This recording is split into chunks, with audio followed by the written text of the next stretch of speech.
আমার বিয়ে ৩ মাস পরে আমার স্বামী আমাকে রেখে ইতালি চলে গেছিল। দীর্ঘ ৮ মাস পরে সে আজ দেশে ফিরেছে। প্রতি বছরে দেশে আসা ওর কাছে খুব স্বাভাবিক বিষয়, তবে এবার সে সবকিছু গুছিয়ে নিয়ে এসেছে। আমি আর আমাদের অনাগত সন্তান একসাথে ৩ জন পাড়ি দিব ইতালিতে। আমার বাচ্চা এখনো হয়নি, আমার গর্ভে আছে। আমি ৮ মাসের প্রেগনেন্ট, সামনের মাসে ডেলিভারি টাইম। ডাক্তার সম্পূর্ণ বেড রেস্ট দিয়েছে বলে বাবার বাড়িতে আছি। তাছাড়া নতুন বিয়ে, স্বামী বিদেশ, তাকে ছাড়া শ্বশুর বাড়িতে থাকাটা কেমন যেন খালি খালি লাগে। তাই বাবার বাড়িতে থাকাটাই স্বস্তিদায়ক মনে হয়েছে। তার আসার খবর শুনে গতকালই শ্বশুর বাড়িতে যেতে চেয়েছিলাম, সে বাধা দিয়ে বলল, রিস্ক নেওয়ার কি দরকার, শুধু এক রাতই তো বাড়িতে কাটাবো, তারপরেই তো তোমার কাছে চলে আসবো, ওখানেই বেশি সময় থাকবো। সে যতই বলুক, কিন্তু আমার এই ছটপাটানি সে টের পাচ্ছে না। শুধু আমি জানি আমার ভিতরে কে চলছে। আমি এক রাত অপেক্ষা করতে পারছি না। সে আমার শহরে আছে, অথচ আমি তার পাশে নেই। এই ভাবনাটা ভাবতেই মন আরো ছটপট করতে লাগলো। চোখ বন্ধ করে দীর্ঘশ্বাস নিয়ে নিজেকে শান্ত করার চেষ্টা করলাম।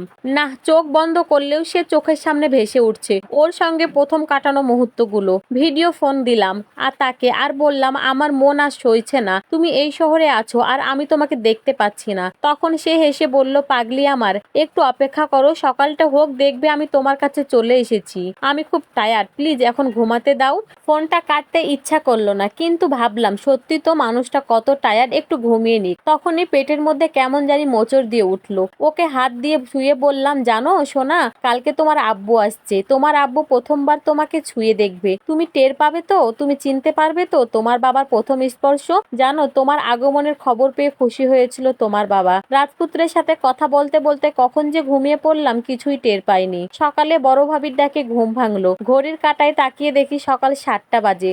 আমার ভাবি বলল, ফ্রেশ হয়ে সকালের নাস্তা খেয়ে নাও, আর মিটি মিটি হাসি দিয়ে বললেন, পরিপাটি হয়ে থেকো কেমন, কতদিন পর 2 জন দেখা হবে। ভাবির কথায় লজ্জায় লাল হয়ে গেলাম। ভাবি চলে গেলেন। ওয়াশরুমে গিয়ে ফ্রেশ হলাম। রুমে গিয়ে হাতে ভর দিয়ে চেয়ারে বসলাম। শরীর এত ভারী হয়েছে যে হাঁটা চলা, ওঠা বসা সবই কষ্টকর হয়ে দাঁড়িয়েছে। মা বিভিন্ন রকমের ফল নিয়ে এসে পাশে বসলেন। খেতে খেতে অনেক গল্প করলাম। ঘরে সুস্বাদু খাবার রান্নার আয়োজন চলছে। ঘ্রাণে বাড়িটা ময়ময় করছে। বড় ভাই বাজার থেকে বড় রুই মাছ, গলদা চিংড়ি, গরুর মাংস, আরো কত কি এনেছে। বাড়ির জামাই আসছে বলে কথা, কোনো দিক দিয়ে কোনো ত্রুটি নাই। আমার তো কোনো কাজ নেই, বসে বসে ফোন টিপছি আর ওর কথা ভাবছি। সকাল থেকে বহুবার মোবাইল চেক করেছি, কিন্তু কোনো কল পেলাম না। মন খারাপ করিনি, অনেকদিন পর বাড়িতে এসেছে, লোকজন হয়তো দেখতে এসেছে, তাই আলাপ করতে ব্যস্ত, এই ভেবে আমিও আর কল করিনি। 11টার দিকে ভাবির হালকা গরম পানি দিলেন। গোসল করে কমফোর্টেবল প্রেগনেন্সির ফ্রক পরলাম। মুখে ফেস পাউডার, চোখে হালকা কাজল, ঠোঁটে হালকা লিপস্টিক দিলাম।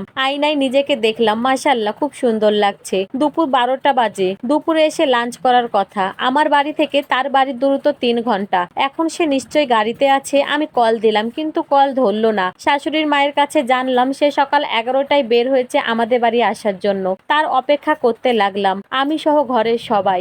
অপেক্ষা করতে করতে 2টা পার হয়ে গেল, এখনো আসেনি। কল করছি একাধারে সবাই, কিন্তু সুইচ অফ। আমার মুখ নিভে গেল। দুনিয়ার যত রকমের বিপদ আপদ আছে সব একে একে মনে পড়তে লাগলো। আমার বেহাল অবস্থা দেখে মা আমাকে ধরে বসালেন আর বোঝালেন, রাস্তাঘাটে কত জ্যাম থাকে, এরকম দেরি হতেই পারে, কোনো টেনশন করো না। তোর শাশুড়ি তো বলেছে চলে আসবে দেখিস। কিন্তু না, আমার মায়ের কথা ঠিক হয়নি। সন্ধ্যা পেরিয়ে এসার সময় হতে গেল, তার খোঁজ এখনো নেই। শ্বশুর বাড়ির আর আমাদের বাড়ির সবাই খোঁজ নেওয়ার চেষ্টা করছে, কিন্তু কেউ পাচ্ছে না।